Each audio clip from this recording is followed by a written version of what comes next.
CNN entertainment correspondent Elizabeth Wagmeister is here with more on her exclusive reporting. Elizabeth, tell us what you're learning. We have learned from two sources that potential witnesses have been contacted and notified by federal investigators that they may be called to testify. In a legal case submitted recently, former performer Adria English states she was pulled into a cycle of exploitation she never chose to enter, because defendant Combs recognized he could manipulate and control her from the very beginning. I felt so up because I was paid as a stripper at Lyrical. I know what it takes to be drunk. I felt way more Sean Combs was once moving steadily toward becoming a billionaire. However, as accusations, which Combs has strongly denied, kept piling up, business allies have walked away and his companies have lost most of their value. And the most damaging news might still be on its way. Tells Diddy doc to Netflix after bidding wars. Hey, I'm gonna put it like this, I'm gonna watch it. I think it's something that we all should watch, you know? And look, it's something that there are reasons why the industry is so quiet right now. Diddy is now drowning in serious trouble after CNN released the footage connected to Cassie. Ever since that clip went public, the music powerhouse has been buried under controversy and courtroom battles. To make things far worse, additional recordings and fresh legal actions have emerged, bringing even more disturbing accusations against him. These cases suggest Diddy was involved in everything from financial crimes to deeply troubling personal violations. The claims and evidence are so overwhelming that even many of his most loyal fans and defenders are struggling to stand by him. Most recently, he was taken to court by an adult film actress who was hired to perform at his well-known Labor Day white parties. Adria English, who submitted her case on July 3rd of this year, stated she was first hired by Combs in 2004 and was slowly manipulated into trafficking over time. In her filing, she describes her first year working at Combs's now notorious party in Miami. There were no dark intentions or demands for physical contact, and it appeared to be a genuine work opportunity. So she returned the following year and the year after that. But it was during that third event she attended that Diddy allegedly pressured her into sexual activity with party guests after they discovered her adult entertainment background and forced her into that situation. English says her recollection of certain details is unclear due to heavy alcohol and drug consumption. But she added in her complaint that the encounters she was pushed through were so painful she still remembers them clearly because they continue to haunt her even now. In May of this year, April Lamprose submitted her legal case against Combs, charging him with battery and sexual assault. She says she encountered Combs in 1994 while studying at the Fashion Institute of Technology. Lamprose claims Combs offered to guide her career and showered her with expensive gifts. She says she endured 4 terrifying incidents with the producer and rapper stretching into the 2000s. The first alleged incident took place in 1995 when Combs brought her to a hotel. Lamprose claims that months later Combs sent her gifts and flowers, so she decided to give him another opportunity. She says the second incident allegedly took place in a parking area where Combs pressured and demanded she perform a sexual act on him. Then in 1996, Lamprose claims Combs forced her and his former partner, who happens to be the mother of 4 of his children, to take ecstasy and be together, during which Combs allegedly pleasured himself, and then Lamprose. Lamprose says the fourth incident happened at the close of 2000 when Combs was in a relationship with Jennifer Lopez. Years later, at a public event in 2023, Lamprose claims a man informed her companion that he had seen a recorded tape of Lamprose with Combs that was filmed without her awareness. 2 days before Lamprose's case was filed, Crystal McKenna also brought a suit against Diddy. She stated she met Diddy at a New York Fashion Week gathering when she was a 22-year-old model. In her filing, McKenna says Combs told her he would help push her career forward. Later that same evening, she claims she met Combs at a studio where he offered her a laced joint and alcohol, then followed her into a restroom and forced her to perform a sexual act on him. Following the alleged attack, McKenna believes Combs blacklisted her within the modeling world. She says she has since struggled with depression and even made an attempt on her own life. Then there is the Rodney Jones Jr. case submitted in federal court in February of this year, which accuses Combs and those around him of operating an illegal criminal enterprise. Jones claims in his filing that Combs reached out to him in 2022 to help create songs for his newest album. But Jones says the work demanded of him went far beyond music production. He claims he was directed to obtain drugs and recruit workers. Jones alleges Combs would regularly threaten him with physical harm if he refused to follow his orders, and also accuses him of grabbing him without permission and forcing him to work while Combs moved freely around. Then there is a case filed by a woman using the name Jane Doe, submitted in December of 2023. Doe alleges she was assaulted and trafficked by Combs and former Bad Boy Records president Harv Peer when she was only 17 years old and still in the 11th grade. She claims she met Peer at a Detroit lounge where he told her he was very close friends with Combs. Doe says Combs then persuaded her to board a private jet with Peer and a third individual headed to New York City. She alleges that once brought to Combs' studio, she was given drugs and alcohol and was subsequently assaulted by Combs, Peer, and the third individual. Combs and Peer have both rejected the allegations made against them.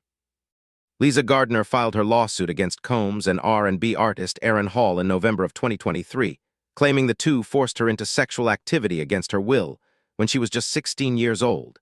She stated she encountered Combs and Hall at a Jodeci album release gathering in New York City. Combs allegedly invited Gardner and her friend to Hall's apartment for an after-event gathering, and it was there that Combs pressured her into being with him.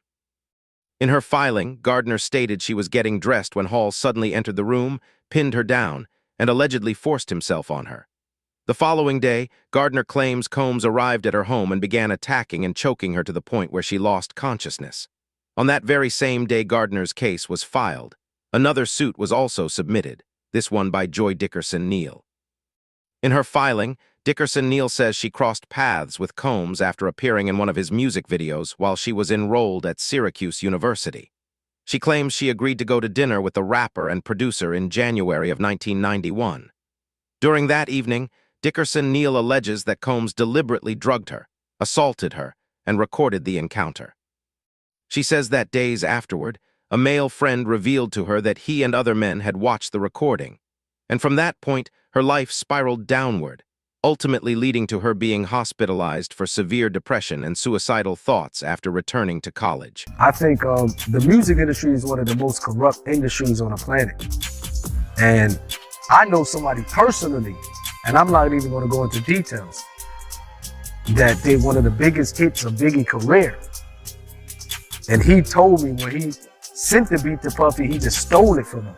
So just from the amount, how you doing business, you cannot do business that way and expect for you to continue to be successful, because eventually it will come back. So we always heard about, from that standpoint of view, just doing people dirty, just snaking people for money, and every evil thing you could think of, they just, what I mean? So that's sad, because when you come from our background and we get into the music industry, for example, and they start becoming these CEOs, the first thing they start talking about, man, we're going to do our own record company because we're tired of the white man stealing from us. You know what I mean? And then you get these black CEOs, they come do the same exact thing to black artists. Yeah, so you keep seeing that cycle where you that's why the music industry, I always say, is one of the most corrupt industries on the planet, because, everybody's out for themselves. You know what I mean? Everybody's out for themselves. So the same thing they complain that the white, CEOs are doing, the black CEOs do it to the same thing to the artists. So when you see the situation that Diddy in right now, right, you not surprised? It doesn't surprise me. Yeah, it doesn't. You know what I mean? We just always heard he was cutthroat. I'm surprised he survived that long. I used to say, well, he probably rubbed shoulders with the people. Those, I don't get into that conspiracy, Illuminati and stuff like that when people start saying it, but I definitely believe that it's in the music industry, there's some higher people that's very corrupt and evil. And I remember when we first, and I didn't really understand it, but when we first, the time that I first met Pac, we was in a group called Dramacidal. We went from being Young Thugs to Dramacidal, then we became the Outlaws. And I remember when Pac was locked up, and we would go visit him, and he was telling us that, because when we were Dramacidal before the Outlaws, we had a quick record deal with Interscope Records. And I remember when Pac used to say stuff, he was like, I swear to God, he used to say, you're going to go meet this person at Interscope, and they devils. I didn't really understand what he meant by that. He's like, but you got to play it right, and they going to give us a record deal, but they just straight devils, you know what I mean? So, and now I understand. These people cutthroat, you know what I mean? You don't see no CEO. If you look at any rap record, the CEOs from these rap records, they not part of our community. meaning that they come from a different background than us. Most of them are ran by certain individuals. And what happened is they never get back to the community. You never heard of the CEO of Interscope Records, the CEO of Sony Records. These people making billions of dollars off of black music. You never heard them once say, let's open up a school in the black community. Let's give healthcare to the rappers. Let's go open up community centers for the black people. But they taking all this money. You understand? When an individual died, have you ever heard of a record company that paid for a funeral of a dead rapper? Besides Suge Knight, Suge paid, when Pop put it in his will, he wanted to cremate it. Suge paid $1 million to cremate him. But these people, so now when I think back of when Pop was calling them devils, it's like these people are really devils. They just out for money. They don't care who die in the process. They don't care what happens in the process. They don't care who lives are destroyed, as long as that money coming in. Yeah, that's real talk, man. But for me, right, when I look at the situation, I look at it like karma.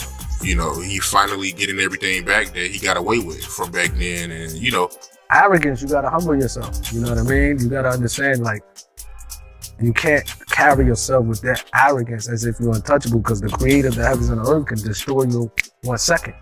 And I maybe he's saying that now. Sometimes people be thinking they're untouchable because they get away with certain things so much, and they get careless and they get arrogant.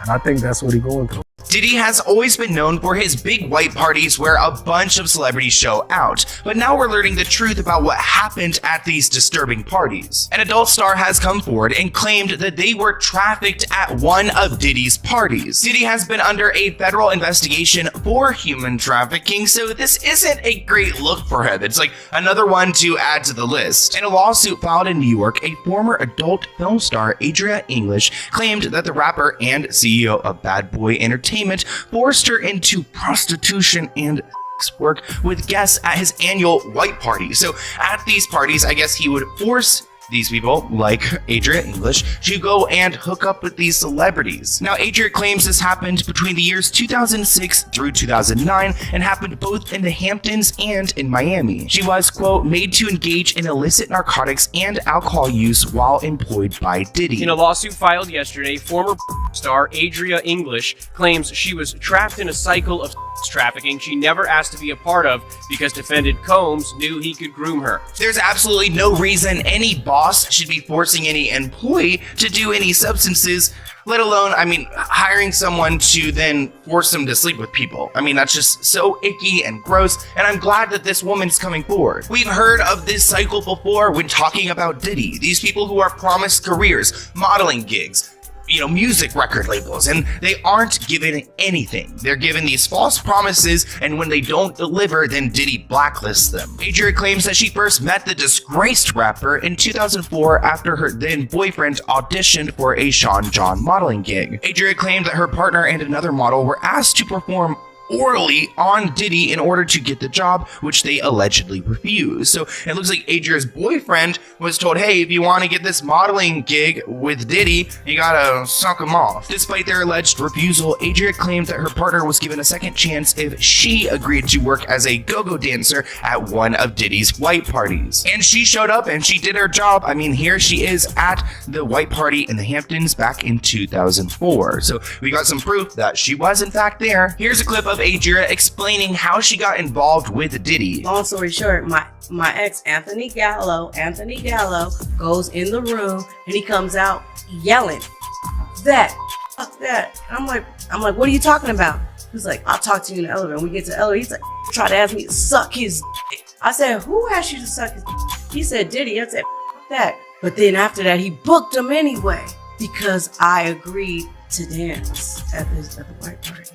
Major red flags. Of course her boyfriend was appalled by the idea, but then she kind of sacrificed herself so that he could get that job. Now, in the legal documents, Adria explains that when she first started working for Diddy, there was, quote, no sinister intent or requirements for physical contact, and it seemed to be a legitimate employment opportunity. So when she was invited to come back the following year to work again, she accepted it. It was easy money, she was at the white party, tons of celebrities, she didn't have to do anything icky yet. However, she says around around the third party she worked that Diddy demanded that she begin engaging in intercourse with guests, as they had learned about her past in the entertainment industry and used it against her. She goes on to state that her memories of some of the details are hazy due to the fact that she was expected to consume copious amounts of alcohol and illicit narcotics. However, the documents add that the encounters that she was forced to endure were so excruciating that Adria remembers them as they still haunt her to this day. Which, that is horrific. That's PTSD, that's trauma, that is also a survivor coming forward and standing up for herself. You and Diddy, what was the situation between both of y'all? Because I know he made some comments to you that you wasn't fond of, right? He tried to play me, okay? This is when I knew he was out of his mind, like, you know what I mean? Basically, to make a long story short, I was messing with this chick, just started messing with her, you know what I mean? Knocked her down a couple times, a model chick, you know what I mean? At the time, I remember she was sharing an apartment with a famous actor's mother, okay? That's all I'm gonna say. Now, she's not my girl or nothing like that, you know what I mean?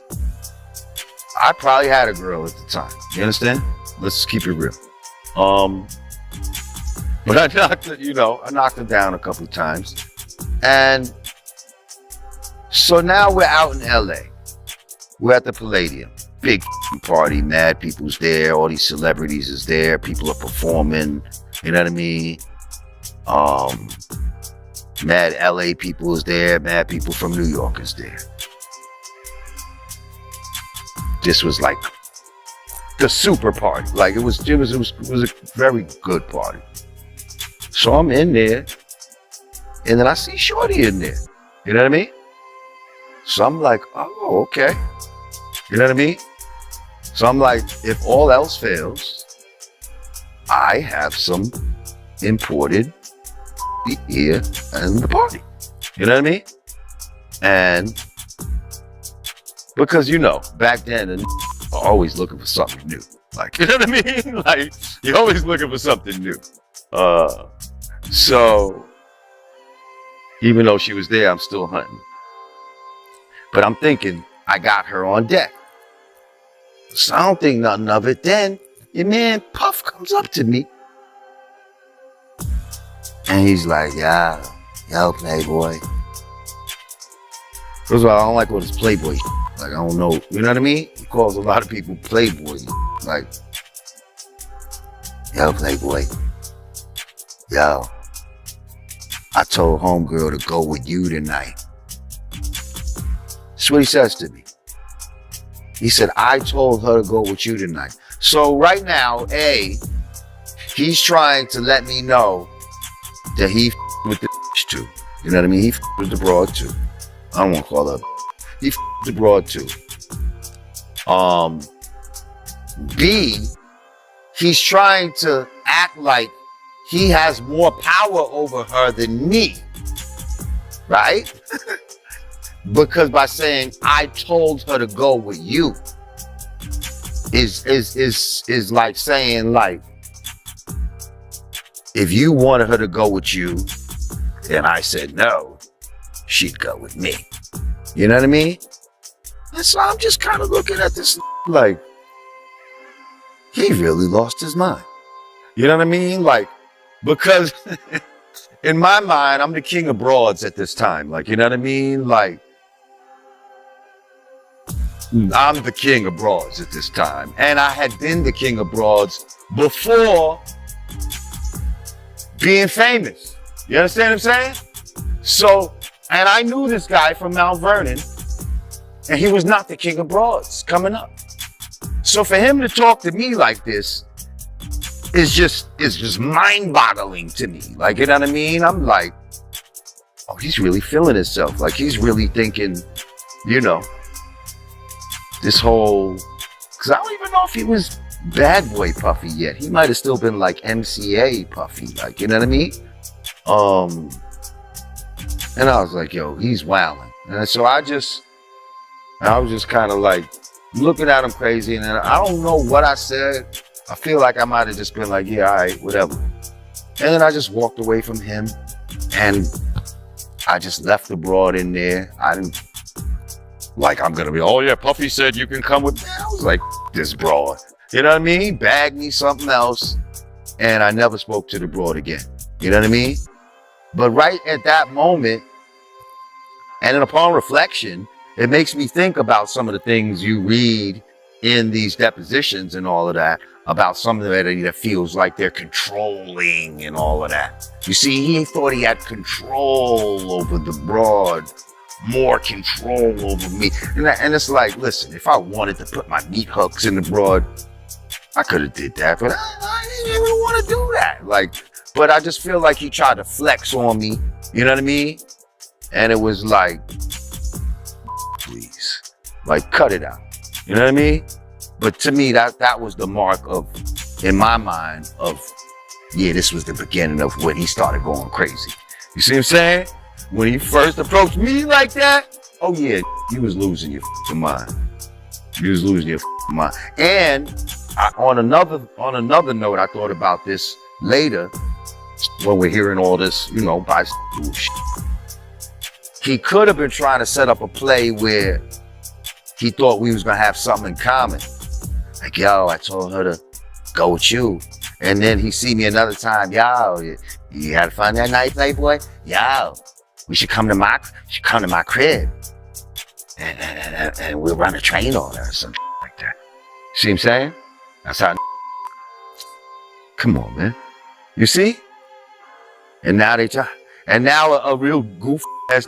Oh, Puffy invited me to the mansion to run a train on a girl. Like, you think I'm stupid.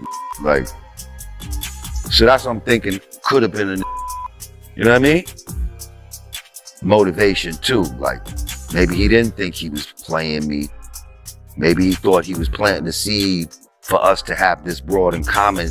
I don't know. But I felt like he was trying to play me. You know what I mean? And either way, he was trying to play me. You know what I mean? So I wasn't feeling that and got out of here. You think he wanted them dudes that only got females because he started to get money? Yeah, absolutely. Absolutely.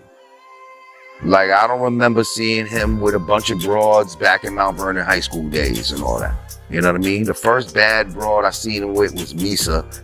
And I was kind of like, damn, how he get her? Like, you know what I mean? Like, I didn't even really understand how he got her, like, you know? Because Misa was definitely bad back in the days, in Mount Vernon and like that.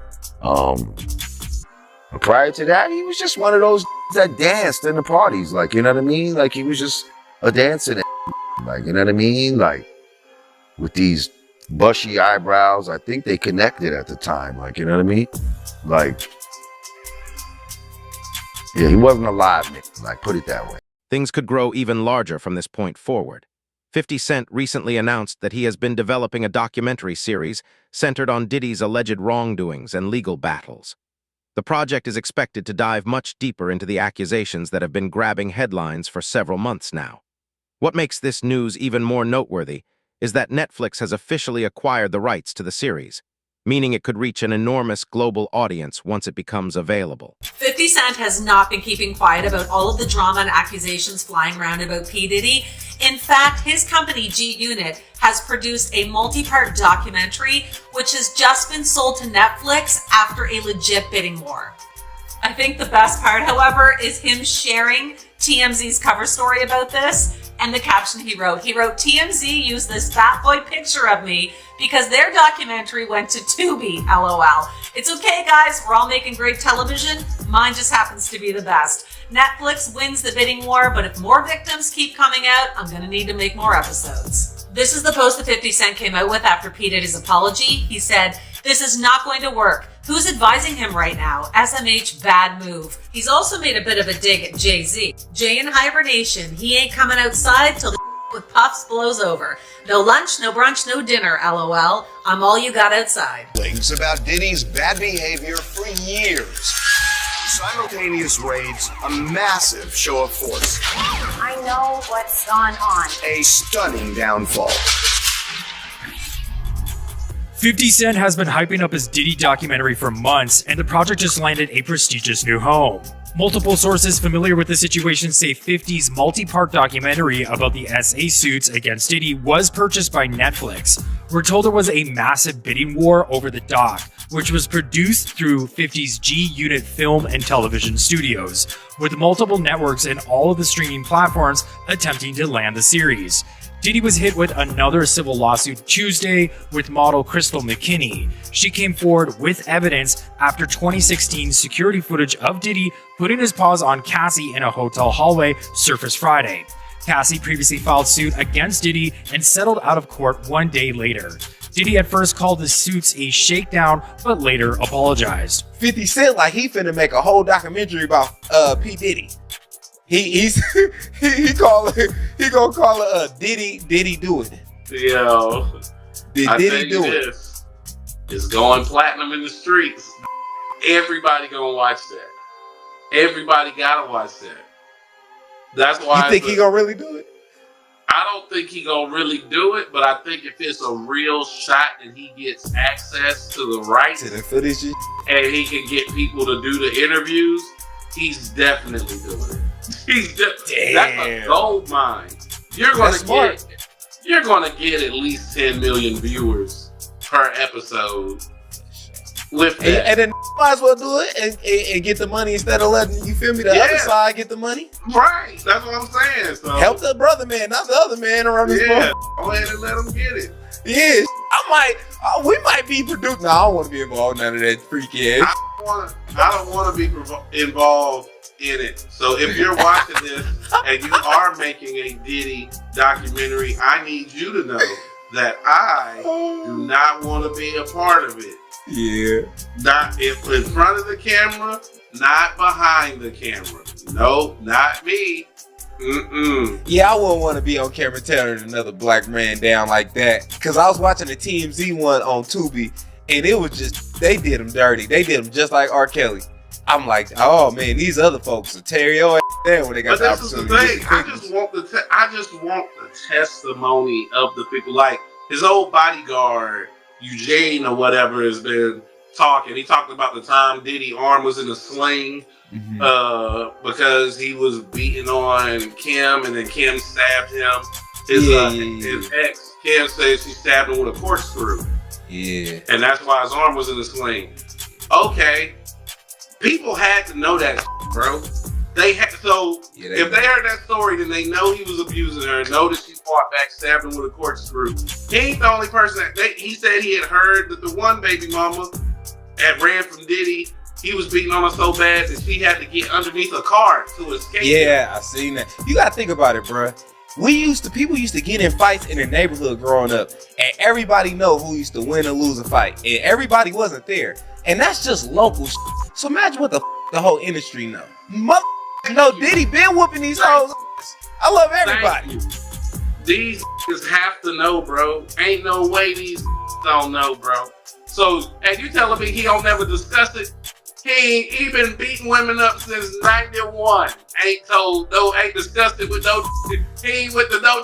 Be like, hey, I had to beat this up, man. Yep. Talking crazy. He ain't said that to no. Because men that hit women love to brag about it. I've been around some that be like, I had to slap out this earlier.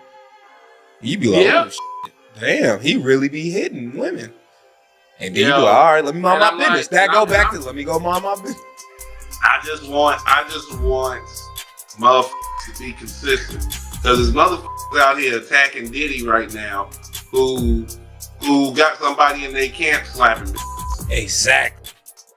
So it's like now they make, and then I don't like how they make it like Cassie just 100% victim. Her freaky participating in all these Jesus too. You don't gotta do that. That was my thing, but this is the thing, you can't go there because one, they're gonna call you a victim blamer. You know what I mean? Because they don't believe two things can be true at once. They can't believe, Lewis, that you're able to see that Diddy is doing some awful shit and is making people do shit.